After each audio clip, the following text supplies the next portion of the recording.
Tonga sao daholo zanagasikara mbola ao ve nareo? Ity moa zany a tsy maneho aveko le izy misy raha, fa maninona no misy raha? Voalohany a de rehefa misy raha ndraika lapiso kely indrindra raha ohatra ka hoe miaraka am'ramose eo a de tsara tonga de mandeha manantona mpitsabo indrio satria misy olana voalohany de angatra. Tsy tokony misy raha indrindra fa ho an'ny vehivavy be voka tena saropady mihitsy rehefa hoe misy raha, tsy mandany andro ato anaty Facebook atsony ndrika lapiso hoe nandeha raha le izy de io de atao inona indray zany le izy fa manantona gynécologue égale rasasy, zay zany.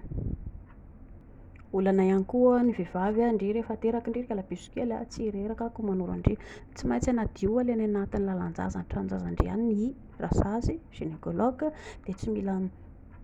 kifikivy zany ndry na hoe kamokamo na hoe tsy manaiky na hoe mihafahafa, tsy azo atao ny mibaikobaiko hoe ndry kamo be ndry de baikobaiko ndry de blablabla, tsy tian'ny olona zany baikobaikoana zany, efa asan'ny rasasy ny manao an'io a de avy eo aloha izy hanadio anazy tsara mihitsy a, angarony tsara mihitsy le izy analana lay loto iny satria raha misy potika rà kely fotsiny eo tokony efa tokony hivoaka nefa tafajanona ao anatin'ny lalan-jazandry ny tranon-jazandry ao de loza ny azo andry avy eo tratran'ny homamiadana ho simba ao ny lalan-jazandry de voatery tsy maintsy andoha vola betsaka indray ndry avy eo anadiovana ny ao anatin'ny lalan-jazandry rehetrarehetra ao.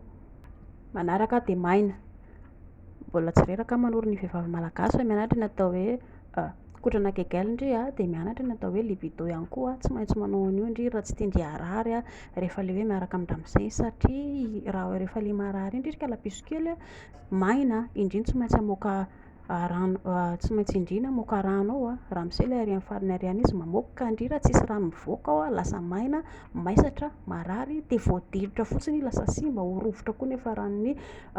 hoditry ny lalan-jazandry, teny indriny be indrindra. Farany de le arỳ amin'ny cervix, le arỳ amin'ny farany arỳ a rehefa fantatra elahy fa midona ohatran'izao le izy a de mipetraha tsara fa tsy faly ihany elahy mbola pa tsisy farany eo nefa fantatra elahy fa midona arỳ amin'ny farany arỳ le izy, avy eo maratra ilay cervix arỳ amin'ny farany arỳ a, ohatran'ny totohondry kely baolina kely zay le arỳ amin'ny farany arỳ de iny maratra de liriny elahy ohatran'ity lohany kely ohatran'izao le izy boribory de misy lavaka kely ohatran'izao idiran'le ranony iny ka iny marary satria de liriny elahy de liriny elahy de liriny elahy tsisy farany eo de fara le izy avy eo a maratra de madama amin'ny mampalahelo. De zay ry zareo a, ny aretin'ny angatra ihany koa no tena ratsy a rehefa hoe mampirafy ianareo a tena aretin'ny angatra, anisan'iny a manimba sy mahatonga ny rà. Tsy maintsy mila fanafody aingana ianareo a, raha ny tokony ho izy a tsindromina atao tsindry na ino zavatra tsara aingana kokoa de azo atao miverimberina be dia be satria sarotra aminareo ny hametraka zazakely rahatrizay rehefa mieritreritra ny hitaiza avy eo a sarotsarotra madama ny ho bevoka na ho an'ny lehilahy ihany koa ary sarotra amin'ny lehilahy ny hamerina ny ranomaina hoverina toy ny teo aloha